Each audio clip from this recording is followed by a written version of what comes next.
You need a microphone? in No, the I'm slow okay. cooker, and I was Okay, she from the store.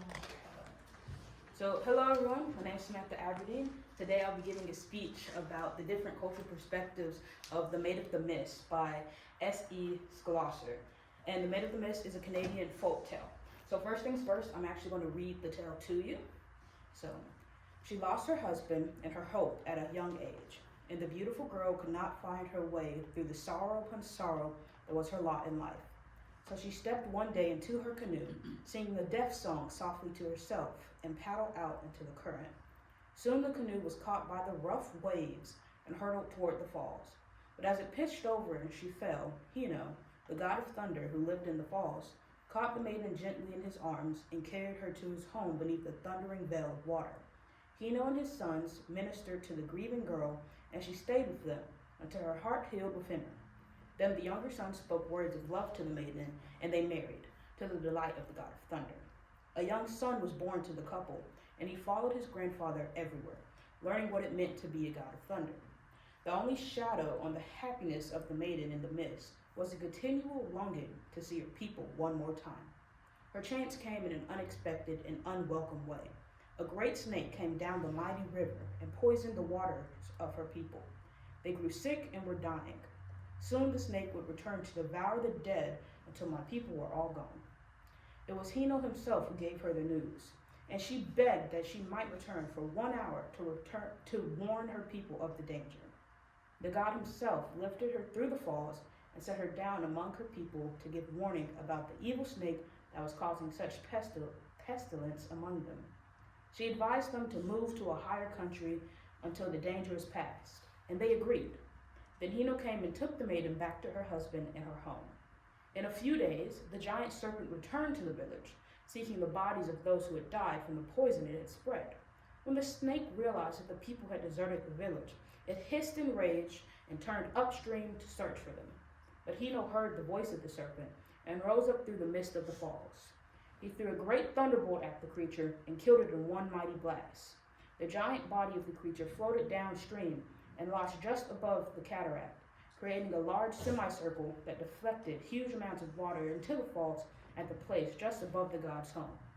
Horrified by this disastrous turn of events, Hino swept in through the falls and did his best to stop the massive influx of water, but it was too late. Seeing that his home would soon be destroyed, Hino called for the maiden and his sons to come away with him. The younger son caught up his wife and child and followed Hino through the water of the falls and up into the sky, where the thunderer made them a new home. From this place, they watch over the people of the earth, while Hino thunders in the clouds as he once thundered in the vapors of the great falls. To this day, an echo of Hino's voice can be heard in the thunder of the mighty waters of Niagara Falls. So, this particular story's meaning is of the creation of Niagara Falls as well as the power of love.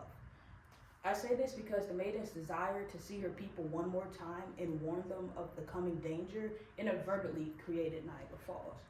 When Hino killed the serpent, which was targeting her people, in doing so, the body of the creature, the dead body, it created the semicircle of the Niagara Falls, so where the actual water falls off.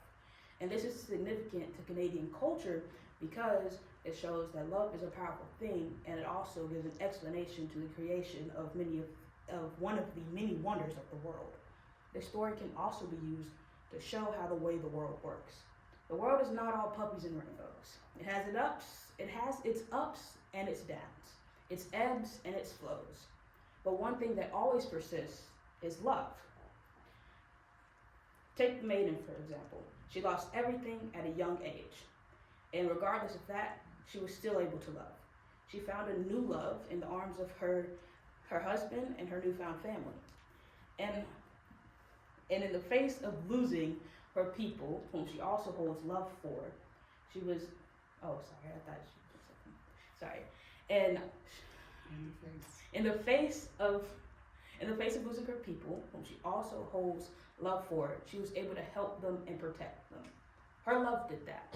And he showed his love when he killed that giant serpent when he was going to go and find her people. That's love. And if that wasn't enough, the story also can tell you how to act in the world. Basically, if you see someone that's down and depressed, try to help them out. Now, they might not accept that help, but offering is never a bad thing.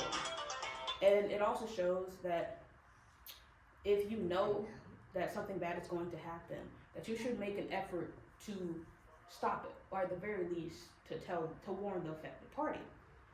And the reason I chose this narrative was because I really liked the story. I like that it brought life and imagination to the creation of the Niagara Falls, as well as imparting the reader, or in this case, listener, with a lesson. The lesson being the love prevails. And what I think you should take away from this is that you should be the best you that you can. To love and to care. And to love to the fullest extent. Because without Hino and his love and his son's care, the maiden would not have been able to help her people. She wouldn't have been able to go on. She wouldn't have been happy. So most importantly, you should strap in on this roller coaster of life and enjoy it to the best of your ability. Any questions? Oh, well, we got to wait. Yeah, just stand back to the audience. He went to the army, that's why. I think it's